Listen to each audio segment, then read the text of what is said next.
mamayang adlaw. So ito yung house na aming pinuntahan dito. Ito yung Block 30, Lot 32. So, Phase 1. yan. Ito yung 80 square meter. Oo. Yan.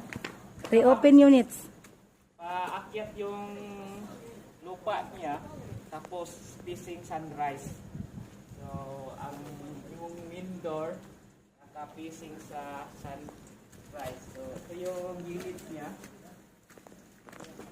Yan. So, nila ito pa-open kay kuan magod, sarado. So, likod niya. Hawa dito ilapok, be. Rio. Bibi, hawa, bibi. Dali. Ito sa likod niya.